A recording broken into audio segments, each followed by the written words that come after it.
चलिए आइए दोस्तों, ये 10वां का फिजिक्स है जो पीछे 4-5 साल का फिजिक्स का पूछा हुआ प्रश्न लेकर आए हैं दोस्तों।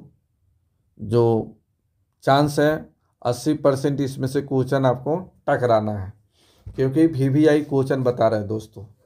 तो बस आप लोग स्क्रिप्ट करके मत देखिए, एक एक क्वेश्चन को देखिए, वीडियो को रोकिए, इसका आंसर आप बताइए। अगर आपको याद नहीं है तो मैं जो आंसर बता रहा हूँ उसको आप याद कर लीजिए, ठीक है। चलिए, छोटा छोटा वीडियो है, 20-25 क्वेश्चन लेकर मैं रिवीजन करा रहा हूँ। तो आइए स्टार्ट करते हैं। अवतल लेंस का आवर्धन बराबर होता है क्या चीज़ इसमें? U/V, U/V, U+V या V/U।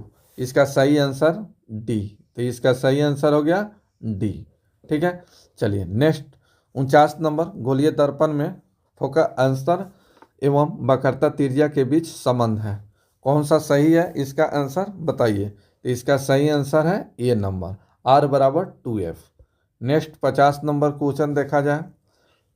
निर्गत किरण एवं अभिलंब के बीच के कोण को कहते हैं क्या कहते हैं? आपतन कोण कहते हैं, या निर्गत कोण कहते हैं, या परावर्तन कोण कहते हैं? इसमें से कोई नहीं। बताइए इसका सही आंसर क्या होगा? तो इसका सही आंसर सी, परावर्तन कोण। याद रखिएगा, निर्गत कोण एवं अभिलंब के बीच का कोण को क्या कहते हैं? परावर्तन कोण कहते हैं। 51 नंबर क्वेश्चन देखिए। 1 मीटर फोकस दूरी वाले उत्तल लेंस की क्षमता होगी, क्या होगी? -1D या 1D या 2D या 1.5D। तो इसका सही आंसर है 1D, ठीक है। नेक्स्ट क्वेश्चन देखिए, 52 नंबर। बोला गया किसी अवतल दर्पण द्वारा काल्पनिक सीधा तथा आवर्धित प्रतिबिंब बनता है जब वस्तु की स्थिति होती है। तो आंसर है इसमें, बताइए आंसर कौन सा होगा? दर्पण तथा उसके फोकस के बीच, या फोकस तथा वक्रता केंद्र के बीच, या वक्रता केंद्र पर ही, या वक्रता केंद्र से परे। तो सही आंसर बताइए इसका क्या होगा? तो 52 नंबर का सही आंसर ए नंबर। सही आंसर ए नंबर, दर्पण तथा उसके फोकस के बीच। 53 नंबर क्वेश्चन देखिए। किस दर्पण द्वारा प्रतिबिंब सीधा एवं छोटा होता है? किस दर्पण द्वारा प्रतिबिंब सीधा एवं छोटा होता है? तो इसका सही आंसर 53 का ये उत्तल दर्पण। तो किस दर्पण द्वारा प्रतिबिंब सीधा और छोटा होता है? तो उत्तल दर्पण। नेक्स्ट देखिए 54 नंबर। अवतल दर्पण है अभिसारी, अपसारी, अभिसारी तथा अपसारी दोनों, इसमें से कोई नहीं। तो इसका सही आंसर है ए नंबर, अभिसारी। तो अवतल दर्पण है क्या चीज? अभिसारी। नेक्स्ट 55 नंबर क्वेश्चन देखिए। बोला गया है उत्तल दर्पण से बना प्रतिबिंब होता है। उत्तल दर्पण से बना प्रतिबिंब होता है काल्पनिक एवं छोटा, काल्पनिक एवं आवर्धित, या वास्तविक एवं छोटा, वास्तविक एवं आवर्धित। बताइए सही आंसर क्या होगा? तो 55 का सही आंसर होगा काल्पनिक एवं छोटा। तो उत्तल दर्पण से बना प्रतिबिंब जो होता है काल्पनिक एवं छोटा होता है। 56 नंबर क्वेश्चन देखिए। निम्नलिखित में से किस दर्पण द्वारा किसी वस्तु का वास्तविक प्रतिबिंब प्राप्त किया जा सकता है? निम्नलिखित में से किस दर्पण द्वारा किसी वस्तु का वास्तविक प्रतिबिंब प्राप्त किया जा सकता है? तो 56 का सही आंसर जो है आपका है बी नंबर, अवतल दर्पण द्वारा। तो याद रखिएगा बी नंबर सही आंसर है, अवतल दर्पण द्वारा। 57 नंबर क्वेश्चन देखिए। निम्नलिखित में किसमें बड़ा और वास्तविक प्रतिबिंब बनता है? कहने का मतलब है कि निम्नलिखित में से किसमें बड़ा और वास्तविक प्रतिबिंब बनेगा? समतल दर्पण, उत्तल दर्पण, अवतल दर्पण, अवतल लेंस। बताइए सही इसका आंसर क्या होगा? तो 57 का सही आंसर हो गया अवतल दर्पण। तो 12 और वास्तविक प्रतिबिंब जो बनता है अवतल दर्पण में बनता है। 58 नंबर क्वेश्चन देखिए। समतल दर्पण द्वारा बना प्रतिबिंब, ये 2023 का पूछा हुआ प्रश्न है। ये 2023 का पूछा हुआ प्रश्न है। समतल दर्पण द्वारा बना प्रतिबिंब हमेशा वास्तविक होता है, काल्पनिक होता है, कभी वास्तविक तो कभी काल्पनिक होता है, इसमें से कोई नहीं। तो 58 का सही आंसर काल्पनिक होता है। तो याद रखिएगा इसका सही आंसर हो जाएगा काल्पनिक होता है। तो समतल दर्पण द्वारा बना प्रतिबिंब हमेशा काल्पनिक होता है। नेक्स्ट देखिए, किसी वस्तु का आवर्धित प्रतिबिंब बनता है, किसी वस्तु का आवर्धित प्रतिबिंब बनता है, वो अवतल दर्पण से या समतल दर्पण से, उत्तल दर्पण से या सब प्रकार के दर्पण से। तो इसका सही आंसर हो जाएगा ए नंबर, अवतल दर्पण से। नेक्स्ट देखा जाए 60 नंबर क्वेश्चन देखिए, काल्पनिक प्रतिबिंब हमेशा होता है सीधा होता है, उल्टा होता है, तिरछा होता है या औधा औधा होता है। बताइए इसका सही आंसर क्या होता है। तो सही आंसर हो गया सीधा होता है। काल्पनिक प्रतिबिंब हमेशा क्या होता है, सीधा होता है। नेक्स्ट 61 नंबर क्वेश्चन देखिए, किस दर्पण में हमेशा आभासी और छोटा प्रतिबिंब बनता है? अवतल दर्पण, उत्तल दर्पण, समतल दर्पण, इसमें से कोई नहीं। तो इसका सही आंसर हो गया उत्तल दर्पण। तो किस दर्पण में हमेशा आभासी एवं छोटा प्रतिबिंब बनता है? तो उत्तल दर्पण। नेक्स्ट 62 नंबर क्वेश्चन देखिए, बोला गया निम्न में से किस दर्पण की फोकस दूरी धनात्मक होती है?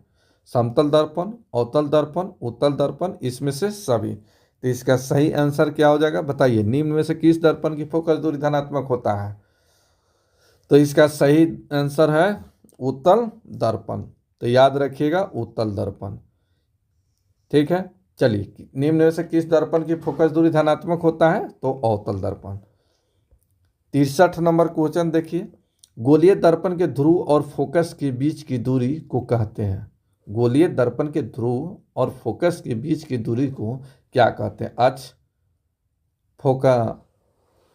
फोकस अंतर, या वक्रता त्रिज्या, या वक्रता व्यास। तो इसका सही आंसर क्या हो जाएगा?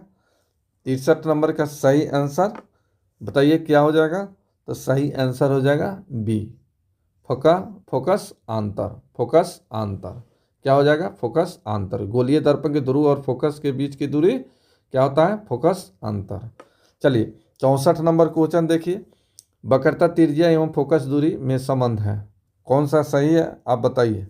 64 का सही आंसर बताइए। तो सही इसका आंसर हो जाएगा F बराबर R/2।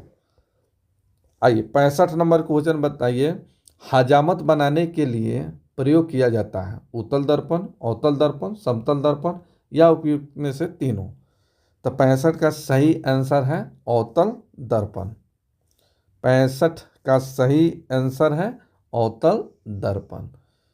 तो हजामत बनाने के लिए प्रयोग किया जाता है, ये समझिए कि ये बहुत VVI क्वेश्चन है, ये हमेशा, इसको रट जाइए, ये समझिए 99% है कि इस बार पूछेगा। पिछला एग्जाम में पूछा नहीं था तो इस बार पूछेगा। हजामत बनाने के लिए प्रयोग किया जाता है किसका? अवतल दर्पण का। नेक्स्ट देखिए 66 नंबर क्वेश्चन, सोलर कुकर में प्रयोग किया जाता है अवतल दर्पण का, या उत्तल दर्पण का, या समतल दर्पण का, या उत्तल अवतल दर्पण का। चलिए 66 का सही आंसर है अवतल दर्पण का। तो सोलर कुकर में प्रयोग किया जाता है क्या चीज का? अवतल दर्पण का। 67 नंबर क्वेश्चन देखिए, सर्च लाइट का परावर्तक सतह होती है, सर्च लाइट की परावर्तक सतह होती है उत्तल दर्पण, अवतल दर्पण, समतल दर्पण, उत्तल और अवतल दोनों प्रकार के दर्पण। तो 67 का सही आंसर हो गया बी, अवतल दर्पण। 68 नंबर क्वेश्चन देखिए, रोगियों की नाक, कान, गले आदि की जांच के लिए डॉक्टर प्रयोग करते हैं। रोगियों के नाक, कान, गले आदि की जांच के लिए डॉक्टर जो प्रयोग करते हैं, कौन सा दर्पण का प्रयोग करते हैं? अवतल दर्पण, उत्तल दर्पण, अवतल लेंस या उत्तल लेंस। तो इसका सही आंसर है अवतल दर्पण का। तो याद रखिएगा, रोगियों के नाक, कान, गले आदि की जांच के लिए जो डॉक्टर प्रयोग करता है वो अवतल दर्पण का ही प्रयोग करता है। नेक्स्ट देखिए 69 नंबर, पानी में डूबे एक उत्तल लेंस की फोकस दूरी हवा में इसकी फोकस दूरी की अपेक्षा अधिक होती है, या अपवर्तित रहती है, या कम होती है, इसमें से कोई नहीं। पानी में डूबी एक उत्तल लेंस की फोकस दूरी हवा में इसकी फोकस दूरी की अपेक्षा क्या होता है? अधिक होता है, अपवर्तित होता है, या कम होता है। तो आप कहिएगा 69 का सही आंसर क्या हो जाएगा? कम होता है। तो याद रखिएगा क्या होता है? कम होता है। चलिए नेक्स्ट देखिए 70 नंबर क्वेश्चन, उत्तल लेंस में बना प्रतिबिंब होता है। उत्तल लेंस में बना हुआ प्रतिबिंब होता है। 2023 का क्वेश्चन पूछा हुआ प्रश्न है, उत्तल लेंस में बना प्रतिबिंब होता है, क्या होता है? बराबर होता है या सीधा होता है, वास्तविक और उल्टा होता है, वास्तविक या सीधा होता है, इसमें से कोई नहीं। तो 70 का सही आंसर हो जाएगा बी, वास्तविक और उल्टा। तो याद रखिएगा, वास्तविक और क्या हो जाएगा? उल्टा हो जाएगा। चलिए नेक्स्ट देखिए, 71 नंबर क्वेश्चन। उत्तल लेंस द्वारा काल्पनिक प्रतिबिंब बनता है जब बिंब फोकस पर आता है, फोकस अंतर से कम दूरी पर रहता है, या अनंत पर रहता है, या फोकस अंतर की दुगुनी दूरी तथा अनंत के बीच रहता है। तो 71 का सही आंसर क्या होगा? फोकस अंतर से कम दूरी पर रहता है। सही आंसर हो जाएगा बी नंबर। नेक्स्ट देखिए 72 नंबर क्वेश्चन। लेंस की क्षमता होती है फोकस दूरी की दुगुनी, फोकस दूरी की व्युत्क्रम, फोकस दूरी के बराबर, फोकस दूरी की तीन गुनी। तो इसका सही आंसर हो जाएगा फोकस दूरी के बराबर। तो याद रखिएगा, लेंस की क्षमता होती है फोकस दूरी के बराबर। 73 नंबर क्वेश्चन। उत्तल लेंस में जब बिंब f और 2f के बीच रखा जाता है तब बना प्रतिबिंब होता है बड़ा वास्तविक, छोटा काल्पनिक, बड़ा और काल्पनिक। तो 73 का सही आंसर हो जाएगा बड़ा और काल्पनिक, सॉरी वास्तविक, बड़ा और वास्तविक। तो उत्तल लेंस में जब बिंब f और 2f के बीच रखा जाता है तब बना प्रतिबिंब होता है बड़ा और वास्तविक। ठीक है, तो इसको याद रखिए। चलिए 74 नंबर क्वेश्चन देखिए। दो